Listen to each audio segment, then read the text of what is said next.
হিমন্ত বিশ্ব শৰ্মাৰ দিনত চৰকাৰী আঁচনিক লৈ অলপ বৈষম্য হোৱা নাই তেওঁ যে কৈছে যে সাম্প্ৰদায়িক মেৰু বিভাজন এই ধৰণৰ কোনো ঘটনা ঘটা নাই আমি আপত্তি ক'ত কৰিছোঁ আমি আপত্তি কৰিছোঁ যে বলডুজাৰেৰে দুখীয়া মানুহৰ ঘৰ ভৰাটো ঘৰ বান্ধাটো ভাঙি দিয়াটো বন্ধ কৰক যদি সংঘাত যিসকল পুলিচে মানুহক গুলিয়াই মাৰিলে তেওঁলোকৰ বিৰুদ্ধে ব্যৱস্থা কিয় নহ'ব দিছে কংগ্ৰেছৰ হিমন্ত বিশ্ব শৰ্মাই বেদখলটো কেতিয়া হৈছে কিয় বেদখল মুক্ত কৰিব পৰা নাই ঠিক আছে অৱস্থা আছে স্মাৰ্ট ঠিক আছে আপুনি কিয় প্ৰতিবাদ নকৰে লাঠি জং লৈ আহিব লৈ আহিব আঁচনিটো চৰকাৰী আঁচনি দিব লাগিব আত্মৰক্ষাৰ কাৰণে আজি আপুনি দাগ উঠানৰ পৰিৱেশটো আমি গৰিহণা দিছোঁ কিন্তু দাগ উঠান লৈ অহাৰ আগতে পুলিচে কিয় ভাতৰ কাঁহী লাঠিয়াই পেলালে পুলিচে কিয় ভঙা ঘৰটোৰ ওপৰত আকৌ বলডুজাৰ লগালে আপোনাৰ ইনকুৱাৰী কিয় মুখ্যমন্ত্ৰী নিদিয়ে আমছুৱে তাত কিয় ইনকুৱাৰীটো মুখ্যমন্ত্ৰী কিয় নিদিয়ে উপস্থিত থাকিব লাগে welcome back to my help of Assam blog channel আসসালামু আলাইকুম নমস্কাৰ প্ৰিয় অসমবাসী ৰাইজ মই এইটো চেনেলৰ জৰিয়তে আপোনালোকৰ সন্মুখত মই অসমৰ চাৰিওপিনে যিবিলাক নিউজ বিয়পি আছে সেই নিউজবিলাকৰ মাজৰ পৰা ইম্পৰ্টেণ্ট যিবিলাক নিউজ হয় ব্ৰেকিং নিউজ হয় সেই ব্ৰেকিং নিউজবিলাক মই আপোনালোকৰ মাজত লৈ অহাৰ চেষ্টা কৰিম মাজে সময়ে অসমৰ ৰাইজক বিনোদন দিয়াৰ বাবে যিবিলাক ভিডিঅ' অহা প্ৰয়োজন আছে প্ৰয়োজন অনুসাৰে মই ভিডিঅ'বিলাক লৈ অহাৰ চেষ্টা কৰিম সেইবাবেই এই চেনেলটো ক্ৰিয়েট কৰা গতিকে অসমবাসী ৰাইজৰ ওচৰত মোৰ নিবেদন থাকিল যদি আপোনালোকে এই মোৰ ইউটিউব চেনেলত নতুন দৰ্শক হৈ আছে প্লিজ কাইণ্ডলি মোৰ এই চেনেলটো ছাবস্ক্ৰাইব কৰি দিব আৰু যদি আপোনালোকৰ এই ভিডিঅ'বিলাক ভাল লাগি থাকে তেনেহ'লে এটা লাইক কৰি দিব তেনেহ'লে আজিৰ যিটো মূল টপিক সেই মূল টপিকৰ পিনে আগবাঢ়ি যাওঁ আহক গতিকে আমি ৰাইজৰ হকে কাম কৰিছোঁ খিলঞ্জীয়াকে মাত মাতিছোঁ তাৰ সাম্প্ৰদায়িক কথা বতৰা নাই ধৰ্মীয় উন্মাদনাৰ কথা নাই যে আমি নিজৰ জেগাটোক সুৰক্ষিত কৰা বিচাৰিছোঁ তাৰ অৰ্থ এইটো নহয় যে উজনি অসমখন সুৰক্ষিত হ'ব লাগে নামনি অসমখন এৰি দিব লাগে তেনেকুৱা কোনো কথা নাই এই মূল্যবৃদ্ধিৰ সমস্যা অত্যাৱশ্যকীয় সামগ্ৰীৰ দাম বাঢ়িছে ক'ৰবাত স্মাৰ্ট মিটাৰৰ মাধ্যমাৰক লৈ সৰ্বত্ৰ আমি দেখিছোঁ মানুহৰ মাজত ক্ষোভ আন বিভিন্ন সমস্যাও আছে কিন্তু অসমৰ আটাইতকৈ ডাঙৰ সমস্যা কি যিটো সমস্যাক লৈ সৰ্বসাধাৰণ আটাইতকৈ বেছি উদ্বিগ্ন কমল কুমাৰ মেধি আছে আমাৰ সৈতে বিজেপিৰ মুখপাত্ৰ পুনৰ আপোনাৰ ওচৰলৈ আহিছোঁ ৰেজাউল কৰিম চৰকাৰে ইতিমধ্যে যিখিনি কথা ক'লে বা কংগ্ৰেছৰ ফালৰ পৰা যিখিনি কথা কোৱা হৈছে বিষয়টো বাৰে বাৰে এনেকুৱা হয় যে এই গোটেই যিটো মিয়া খিলঞ্জীয়া হিন্দু মুছলমানৰ প্ৰসংগবোৰ মেৰু বিভাজন এই যিবোৰ সাম্প্ৰদায়িক উত্তেজনা কেৱল বিজেপিয়েহে জীয়াই ৰাখিব বিচাৰিছে সেই ধৰণৰে যেন অভিযোগ সকলোৰে অসমৰ যিসকল প্ৰগতিশীল মনৰ সংখ্যালঘু লোক আছে তেওঁলোকে মুখ্যমন্ত্ৰী হিমন্ত বিশ্ব শৰ্মা ডাঙৰীয়া সদায় ধন্যবাদ দিব লাগিব বিজেপি চৰকাৰখনে হিমন্ত বিশ্ব শৰ্মা ডাঙৰীয়া মুখ্যমন্ত্ৰী হোৱাৰ পিছত এনেকুৱা কিছুমান আইন কানুন আনিলে য'ত মুছলমান মহিলাসকলৰ মুছলমান মহিলাসকলে সন্মান লাভ কৰাৰ ব্যৱস্থা হ'ল বিভিন্ন ধৰণে যিসকলৰ বিবাহৰ ক্ষেত্ৰত বিবাহ বিচ্ছেদৰ ক্ষেত্ৰত এনেকুৱা আইন কানুন কিছুমান প্ৰণয়ন কৰা হৈছে এনেকুৱা কিছুমান ব্যৱস্থা কৰা হৈছে য'ত প্ৰগতিশীল যিসকল মুছলমান তেওঁলোকে হিমন্ত বিশ্ব শৰ্মা ডাঙৰীয়া সদায় প্ৰশংসা কৰি যাব এতিয়া ৰেজাউল কৰিম চৰকাৰে মোক কেইটামান প্ৰশ্ন কৰিছিলে ৰেজাউল কৰিম চৰকাৰৰ নিশ্চয় মনত আছে কংগ্ৰেছ চৰকাৰ যেতিয়া আছিলে তেতিয়া আমছু নামৰ সংগঠনটো কেৱল অসমৰ ইমূৰৰ পৰা সিমূৰ কিয় ঘূৰিব লগা হৈছিলে ক'ত সংখ্যালঘুৰ ওপৰত আক্ৰমণ গুলিয়াই হত্যা কৰা হৈছিলে সংখ্যালঘু লোকক বিভিন্ন বিটিচিত কিমান ডাঙৰ সংঘৰ্ষ এটা হৈছিলে নানান ধৰণৰ ঘটনা ঘটিছিলে সাম্প্ৰদায়িক সংঘৰ্ষ এটাৰ পিছত এটা স্বাধীনতাৰ পিছত কংগ্ৰেছৰ দিনত কিমান সাম্প্ৰদায়িক সংঘৰ্ষ ঘটিলে যাৰ কাৰণে সংখ্যালঘু লোকসকল সদায় ভয়ত থাকিবলগীয়া পৰিস্থিতি হৈছিলে আজি যোৱা 8টা বছৰত সৰ্বানন্দ সোণোৱাল আৰু হিমন্ত বিশ্ব শৰ্মা ডাঙৰীয়াৰ মুখ্যমন্ত্ৰীত্বৰ কালত এটা সাম্প্ৰদায়িক সংঘৰ্ষৰ কথা কওক ৰেজাউল কৰিম চৰকাৰে য'ত অসমৰ সংখ্যালঘু লোকসকল আক্ৰান্ত হৈছে ক'তো হোৱা নাই কিন্তু তাৰ অৰ্থ এইটো নহয় যে তেওঁলোকে ট্ৰাইবেল বেল আৰু ব্লেকৰ আহি বসতি স্থাপন কৰিব তাৰ অৰ্থ এইটো নহয় যে তেওঁলোকে সত্ৰ নামঘৰৰ মাটি বেদখল কৰিব তাৰ অৰ্থটো এইটো নহয় ৰেজাউল কৰিম চৰকাৰক আৰু এটা কথা মনত পেলাই দিছোঁ তেখেতে নিশ্চয় জানিব হিমন্ত বিশ্ব শৰ্মাৰ দিনত চৰকাৰী আঁচনিক লৈ অলপ বৈষম্য হোৱা নাই তেওঁ যে কৈছে যে সাম্প্ৰদায়িক মেৰু বিভাজন এই ধৰণৰ কোনো ঘটনা ঘটা নাই কংগ্ৰেছৰ দিনত কেৱল কংগ্ৰেছীসকলেহে চৰকাৰী আঁচনি পোৱাৰ ক্ষেত্ৰত প্ৰথম প্ৰিফাৰেঞ্চ পাইছিল আজি হিমন্ত বিশ্ব শৰ্মা আৰু মাননীয় নৰেন্দ্ৰ মোদী ডাঙৰীয়াৰ যিসমূহ আঁচনি কেন্দ্ৰ আৰু ৰাজ্য চৰকাৰে বিজেপি চৰকাৰে কৰিছে আপুনি চাব যে মোৰ বজালিতকৈ আমাৰ পাকা বেতবাৰীত বেছি কিষাণ নিধিৰ ধন পাইছে বজালিতকৈ বেছি আমি দেখিছোঁ যে অৰুণোদয়ৰ মহিলা বেছি পইচা পাইছে, বেছি মহিলাই অৰুণোদয়ৰ আঁচনিৰ দ্বাৰা উপকৃত হৈছে। কোনটো আঁচনিত সংখ্যালঘু বুলি এই বিজেপি চৰকাৰে বৈষম্য কৰিছে এটা উদাহৰণ ৰেজাউল কৰিম চৰকাৰে দিয়ক। আজি মুখ্যমন্ত্ৰীগৰাকীক ধন্যবাদ দিবৰ সলনি তেওঁলোকে গৰিহণা দি আছে। আজি চৰকাৰী আঁচনিৰ ক্ষেত্ৰতে হওক, মুছলমান মানুহৰ যিটো মহিলাৰ সন্মান বৃদ্ধিৰ ক্ষেত্ৰতে হওক বা বিভিন্ন ধৰণে এইখন চৰকাৰে যি ধৰণৰ পদক্ষেপ লৈছে, আজি মাদ্ৰাছা বন্ধৰ ক্ষেত্ৰতে কওক, মাদ্ৰাছা বন্ধ কৰি মুছলমান নতুন প্ৰজন্মক, উঠি অহা প্ৰজন্মৰ আমাৰ ল'ৰা ছোৱালীবিলাকক ডাক্তৰ ইঞ্জিনিয়াৰ বনোৱাৰ তেওঁলোকৰ সপোন এটা তেওঁলোকৰ মগজুত প্ৰথিত কৰি দিয়া হৈছে, তেনেকুৱা এটা নতুন সপোন দেখুওৱা হৈছে। আগতে তেওঁলোকক এটা ধৰ্মীয় অন্ধবিশ্বাস কুসংস্কাৰৰ মাজত ৰাখিবৰ কাৰণে কিছুমান, মই সকলো মুছলমান ধৰ্মগুৰুৰ কথা কোৱা নাই, কিন্তু কিছুমান মৌলনা মৌলবীয়ে এই ধৰণে মুছলমান মানুহখিনিক সদায় এটা অন্ধকূপৰ মাজত ৰাখি আছিলে। আজি মাদ্ৰাছা বন্ধ কৰি মুছলমান সমাজৰ উপকাৰ কৰিছে নে অপকাৰ কৰিছে, ভৱিষ্যত প্ৰজন্মই এই কথাটো ক'ব, প্ৰগতিশীল মুছলমানসকলে এই কথাটো ক'ব। কিন্তু কি কৰিম এতিয়া, ৰেজাউল কৰিম চৰকাৰ তেওঁ যদি কয় যে আমি ট্ৰাইবেল বেল্টত মাটিত থকাবিলাকক লগে আমাৰ আপত্তি থাকিব নালাগে, উজনি অসমলৈকে তেওঁলোকে আগ্ৰাসন হোৱাটো যদি কোনোবাই বিৰোধিতা কৰিব নালাগে বুলি কয়, সত্ৰৰ নামঘৰত যদি আহি তেওঁলোকে থাকিব লাগিব বুলি কয়, তেতিয়াহ'লে সেইটো কোনো পধ্যে নহ'ব, সেইটো কোনো পৰিস্থিতিতে সেইটো গ্ৰহণ কৰা নহয়। অসমৰ খিলঞ্জীয়া জাতি জনগোষ্ঠী আৰু বিজেপি চৰকাৰে কেতিয়াও এইটো গ্ৰহণ নকৰে। আজি বসন্ত গগৈ ডাঙৰীয়াহঁতে আন্দোলন কৰিছে, এইটোৰ লগতো বিজেপি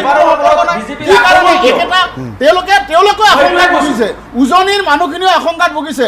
আজি আমাৰ নামনি অসমৰ মানুহখিনি যিধৰণে আশংকাত ভুগিছে, এতিয়া লাহে লাহে উজনিৰ খিলঞ্জীয়া মানুহখিনিও এই আগ্ৰাসনক লৈ এতিয়া আশংকাত ভুগিছে। এই আগ্ৰাসনক লৈ হোৱা আশংকাটো দূৰ কৰাৰ দায়িত্ব কেৱল আমাৰ নহয়, ৰেজাউল কৰিম চৰকাৰহঁতৰো আছে, তেওঁলোকে এই দায়িত্ব ল'ব লাগিব।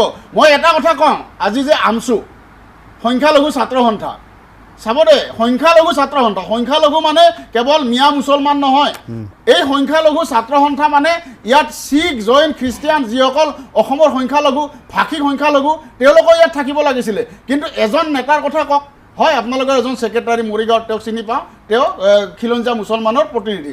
বাকী আপুনি কওকচোন, ভাষিক সংখ্যালঘুৰ কোন আপোনালোকৰ নেতা আছে? আপোনালোকৰ কোন এনেকুৱা মানুহ আছে যিটোলৈ শিখ, জৈন, খ্ৰীষ্টানসকলক লৈ কাম কৰিছে? তাৰ মানে সংখ্যালঘুৰ নামতো আপোনালোকে আগ্ৰাসন চলাইছে, সংখ্যালঘুৰ ক্ষেত্ৰতো আপোনালোক গণতান্ত্ৰিক নহয়, সংখ্যালঘুৰ ক্ষেত্ৰতো আপোনালোক প্ৰগতিশীল নহয়। তাৰপিছত আপুনি অসমৰ মুখ্যমন্ত্ৰীক যদি প্ৰশ্ন কৰে, তেনেহ'লে আপোনালোকৰ অসমৰ মানুহে বুজি পাব যে আপোনালোকে আচলতে সাম্প্ৰদায়িক, আপোনালোকৰ মনতহে সাম্প্ৰদায়িক মেৰু বিভাজনৰ চিন্তা আছে, আপোনালোকে আচলতে আগ্ৰাসী মনোভাৱেৰে অসমৰ খিলঞ্জীয়া জনগোষ্ঠীক আশংকাত ডুবাইছে। ঠিক আছে, ৰেজাউল কৰিম আপোনাৰ পৰা উত্তৰটো ল'ম, মই আপোনাৰ ওচৰলৈ আহিম। ইমৰান হুছেইন, মই প্ৰথমতে ৰেজাউল কৰিম আপোনাৰ পৰা উত্তৰটো ল'ম যে যোৱা 8 বছৰত কমল কুমাৰ মেধি ডাঙৰীয়াই যিধৰণে কৈছে যে বিজেপিৰ শাসনকালত এই 8 বছৰত কোনো সাম্প্ৰদায়িক সংঘৰ্ষ নাই, সকলো সুবিধা সংখ্যাগুৰুৱে যিধৰণে পাইছে সংখ্যালঘু সমানে পাইছে, তাৰ পাছতো আমচুৱে আপত্তি কিয় কৰিছে? চাওক, আমি আপত্তিটো ক'ত কৰিছোঁ? আপুনি গোষ্ঠী সংঘৰ্ষ আপোনালোকে বিচাৰে নেকি? আমিও নিবিচাৰোঁ। সেই বিভীষিকাময় পৰিৱেশৰ BTC হওক বা আন কোনোবাতেই হওক, যোন চৰকাৰ আছিল তেওঁলোকে ফল ভোগ কৰি আজি শাসনত নাই। যাৰ চৰকাৰৰ নেতৃত্বত হৈছিল সেই সময়ত চৰকাৰ আছিল, সেইবিলাক আজি নেতৃত্বত নাই, ৰাইজে সেইসকলক আঁতৰাই দিলে। আনিলে কাক? ৰাইজে ভাল চৰকাৰ আনিলে যে ৰাইজৰ সকলোকে মিলি চলিব। আমি আপত্তি ক'ত কৰিছোঁ? আমি আপত্তি কৰিছোঁ যে বল্ডুজাৰেৰে দুখীয়া মানুহৰ ঘৰ বান্দাটো ভাঙি দিয়াটো বন্ধ কৰক। যদি চৰকাৰী ভূমিত গৈছে, কি কাৰণে গৈছে আলাপ আলোচনা কৰি তেওঁলোকক সংস্থাপনৰ ব্যৱস্থা কৰক। তেওঁলোকে বিদেশী নহয়, তেওঁলোকে আমেৰিকাৰ পৰা, বাংলাদেশৰ পৰা, পাকিস্তানৰ পৰা অহা নাই, তেওঁলোকে অসমৰে বাসিন্দা। গতিকে তেওঁলোকক অন্য বস্ত্ৰ বাসস্থান দিয়াৰ দায়িত্ব হৈছে চৰকাৰৰ কৰ্তব্য, দায়িত্ব। গতিকে সেইখিনি চৰকাৰে কৰিব লাগিব।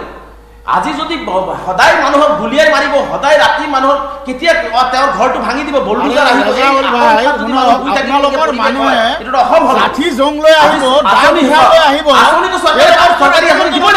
আত্মৰক্ষাৰ কাৰণে আজি আপুনি দাগ উঠান লোৱাৰ পৰিৱেশটো আমি গৰিহণা দিছো, কিন্তু দাগ উঠান লৈ অহাৰ আগতে পুলিচে কিয় ভাতৰ কাঁহী লঠিয়াই পেলালে? পুলিচে কিয় ভঙা ঘৰটোৰ ওপৰত আকৌ বল্ডুজাৰ লগালে? উপস্থিত থাকিব লাগে,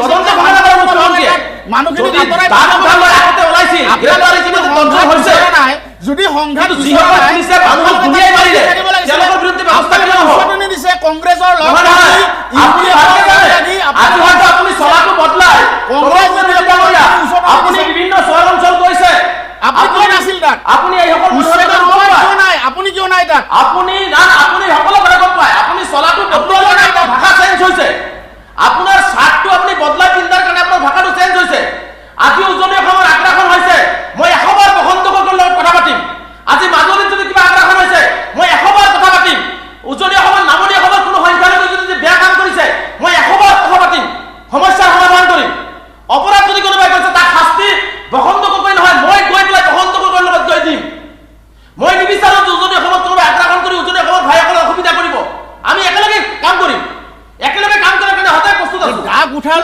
বিৰুদ্ধে লাঠি বন্দুকৰ ভাল হ'ল নে নাই? বিৰুদ্ধে নহয়।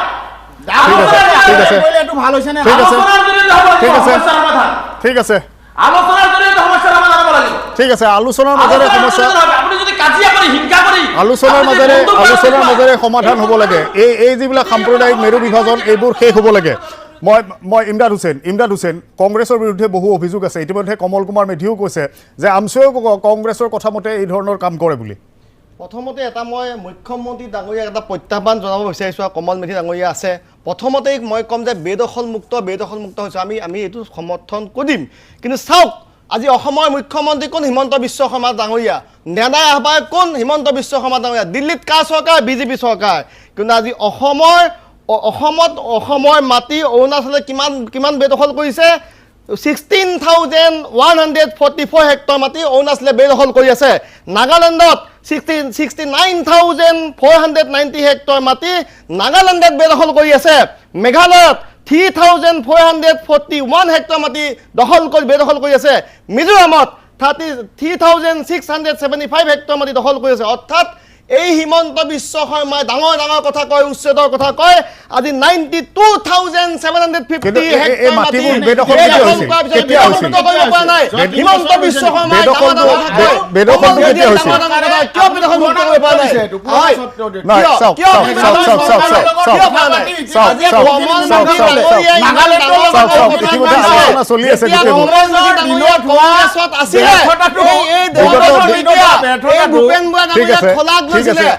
কমল মেধি ডাঙৰীয়াই হঠাৎ গেৰুৱা বসন পিন্ধি আজি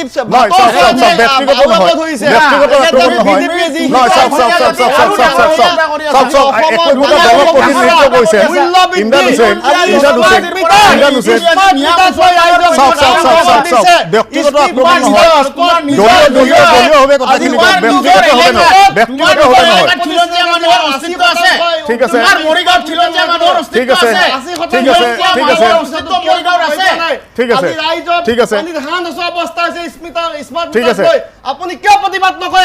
আপুনি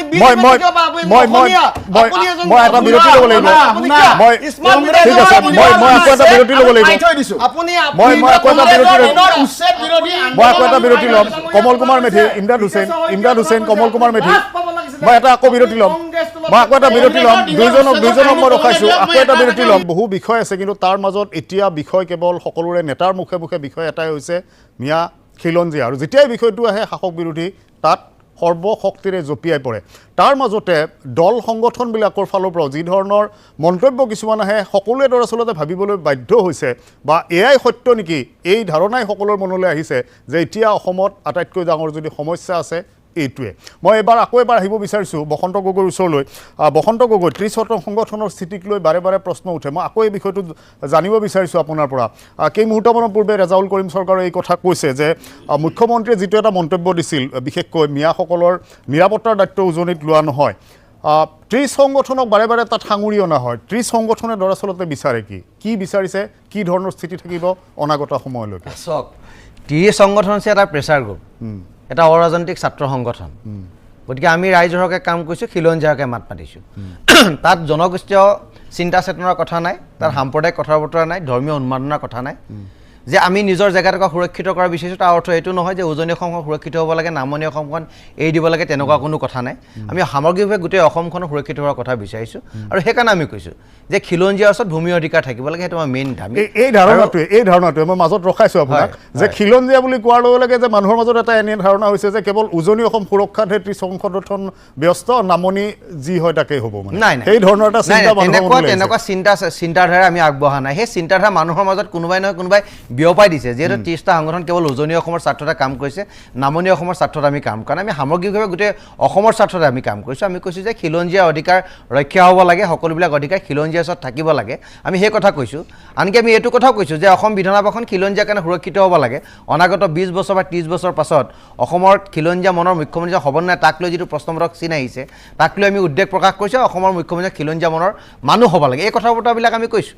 কিন্তু এই কথা বতৰা ক'বলৈ যাতে মূল সমস্যাটো তল পেলাই কেৱল মাত্ৰ সাম্প্ৰদায়িক কথা বতৰাবিলাক কোৱা হৈছে, জনগোষ্ঠীয় চিন্তা চেতনাৰ কোৱা হৈছে, ধৰ্মীয় উন্মাদনাৰ কথা কোৱা হৈছে, সেই কথা বতৰাবিলাকত আমি নাই। আমি কৈছোঁ যে অসমৰ সমস্যা বহুত।